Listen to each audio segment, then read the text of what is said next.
लेकिन उसका कोई भरोसा नहीं है। मकान मालिक कब कह दे मैं मकान बेच रहा हूं, तुम दूसरा मकान देखो तो वही सारा किराए भाड़े का जो सारा सामान है और किराए का कमरे का उठा के तुम किसी और घर में नजर आओगे। और एग्रीमेंट होता है 11 महीने का, अगर एग्रीमेंट बार बार कैंसिल होता रहा है तो हर 11 महीने पे तुम शहर के किसी ना किसी मकान में नजर आओगे।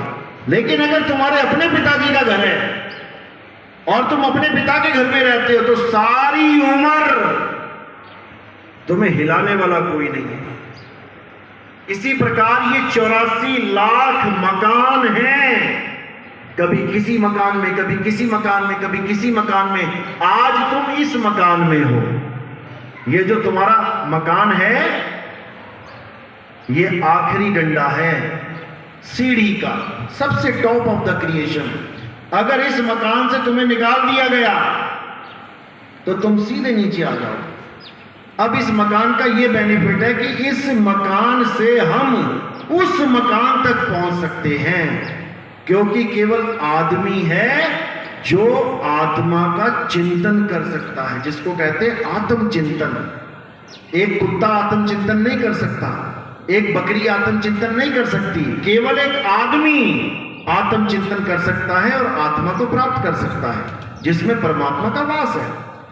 तो अपना आत्मचिंतन जब आप करेंगे तो आप अपने असली घर को प्राप्त हो जाएंगे, उसके बाद आपका आना जाना खत्म हो जाएगा। चलो आज का सत्संग यही समाप्त करते हैं। बाकी YouTube चैनल आपको दे रखा है, लिंक आपके टीचर्स को शेयर कर देंगे। जो YouTube पे ये लाइव सेशन चल रहा था, जो देखना चाहते हैं वो देख सकते हैं।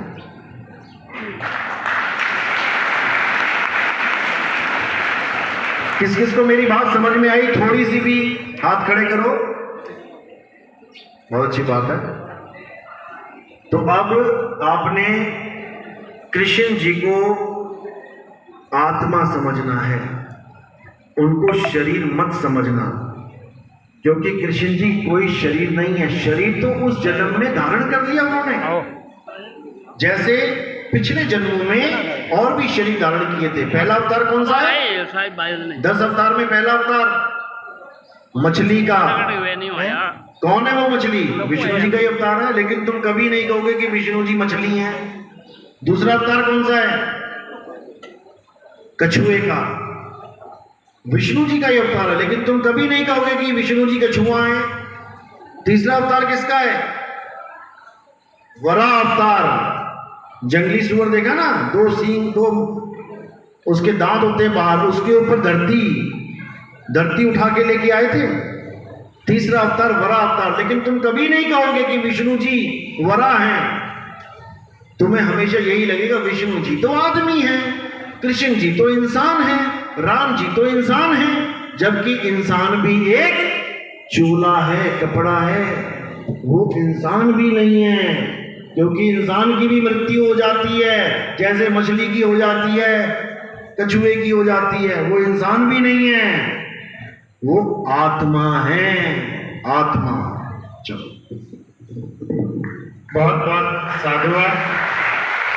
संत श्री नितिन दास जी महाराज के मुखारबिंद से निकलने वाली ओजस्वी वाणी से हमारे विद्यार्थी और प्रोत।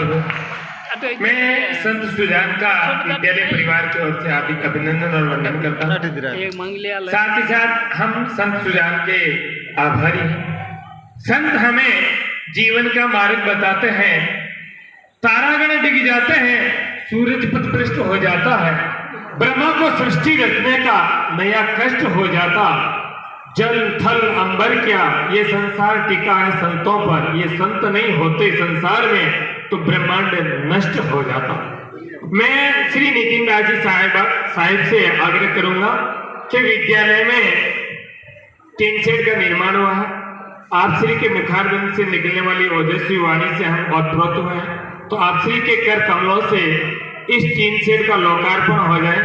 और आज की जो ये सत्संग हुई, इसका भी हमने एक परमानेंट स्थायी स्मारक बनाया है, तो इस स्थायी स्मारक का फीता काट करके आप श्री के कर कमलों से उसका लोकार्पण करें। तो मैं साहिब से आग्रह करूंगा कि आप अपनी तस्वीर करें और हमारे आज के कार्यक्रम का लोकार्पण करें। प्रधानाचार्य साहिबान, संत साहिबान के साथ प्रधान विद्यालय में आने वाले आगंतुक आग्रह रहेगा कि विद्यालय में आपके लिए भोजन प्रसादी की व्यवस्था कर रखी है, तो आप प्रसादी लेकर के ही जाएंगे, यहाँ से बिना प्रसाद के कोई नहीं पधारेगा। यही आप जहाँ बैठे हैं भोजन प्रसादी की व्यवस्था विद्यालय परिवार ने कर रखी है। तो जितने भी साधक धर्मप्रेमी संस्कृति सज्जन पधारे हैं वो यहाँ से भोजन ग्रहण करके ही जाएंगे, उसके बगैर नहीं जाएंगे। ये सरस्वती का प्रार्थना है, ये मंदिर है, यह हमेशा ज्ञान की चर्चा होती है। तो इस प्रार्थना से आप पुस्तक लेके ही जाएंगे बिना आने वाले बातों को।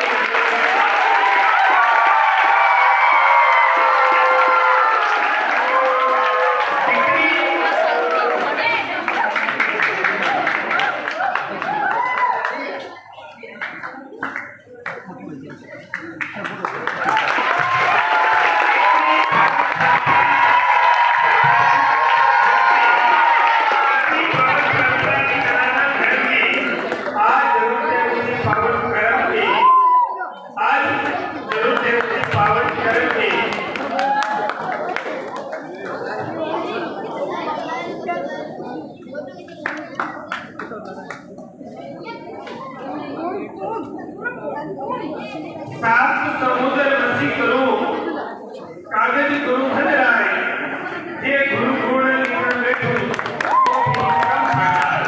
ये भारत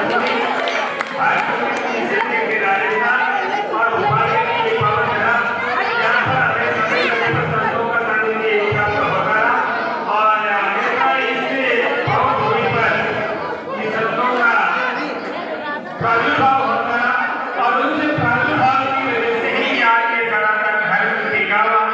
तो मैं निकिताई साहब का बहुत बहुत आभारी हूँ और मैं साहिब से आग्रह करूँगा कि जब भी विद्यार्थी परिवार आपको याद करे, आप हमारे बच्चों को आशीर्वाद से रहने के लिए जरूर जरूर बना रहे।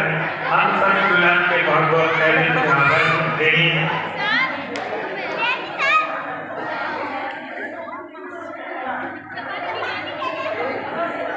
मैं विद्यालय में पधारे संत सुजान सिंह निकिताई साहब से आग्रह करूँगा कि विद्यालय का भी एक बार अवलोकन करें। हमारे इस विद्यालय में अंग्रेजी माध्यम से विद्यार्थी शिक्षा ग्रहण कर रहे हैं। भोपालगढ़ का एकमात्र सरकारी विद्यालय है जो केंद्रीय पाठ्यक्रम से, जो सीबीएसई पाठ्यक्रम संचालित है उससे संचालित हो रहा है। ये विद्यालय एकमात्र विद्यालय है जो अंग्रेजी माध्यम में और सीबीएसई पैटर्न से संचालित होने वाला विद्यालय है, जहाँ पर आम जन के लिए अंग्रेजी में तारीफ सुलभ हो रही है। मैं विद्यालय के शिक्षक को से आगे करूँगा कि वो हमारे आगे की अतिथियों को पत्र दिलाने के लिए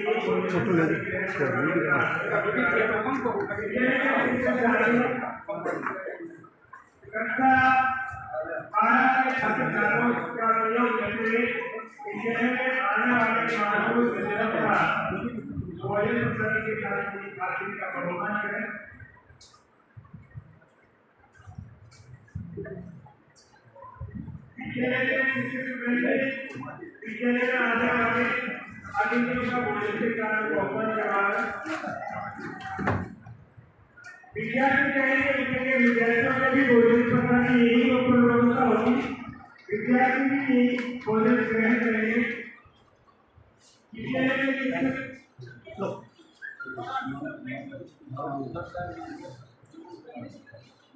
विद्यार्थी यही करना है, विद्यार्थियों के लिए भी भोजन प्रसाद की व्यवस्था यही है। विद्यार्थियों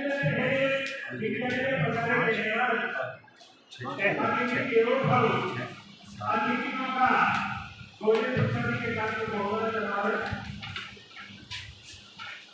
पाठ्यक्रम की व्यवस्था देखनी है, पानी की लागत देखनी है, हाथ धोकर के कैसा रहा है विद्यार्थी भारी भोजन प्रसादी लेकर के यही तो है।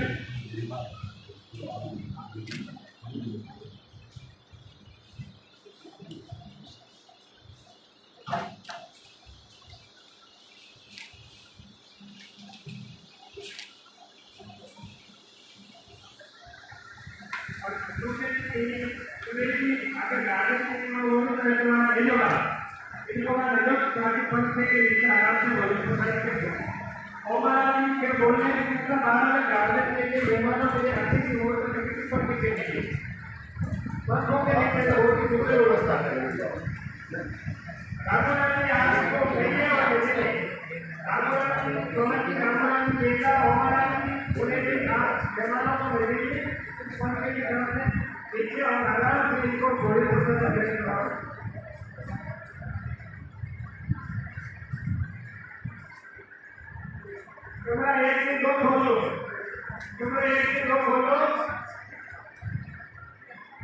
कृष्ण महाराज के विद्यार्थी ज्ञान में एक आरोप लगाने वाला है।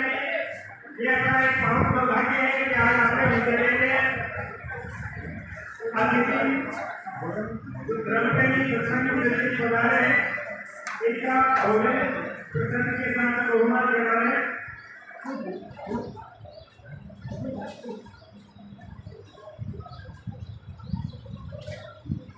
सभी ब्रह्मचारी संस्कृति विजयों से मैं आगे रहेगा कि आपके लिए भोजन प्रसन्न की व्यवस्था है।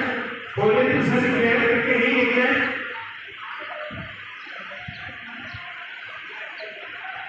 विद्यालय के शिक्षक शास्त्री से मेरा आग्रह रहेगा कि वो मुख्य गेट पर खड़े होकर के जो जाने वाले अतिथि हैं उनको रोके और भोजन प्रसन्न ग्रहण करवाने के पश्चात ही उसका मसला करें।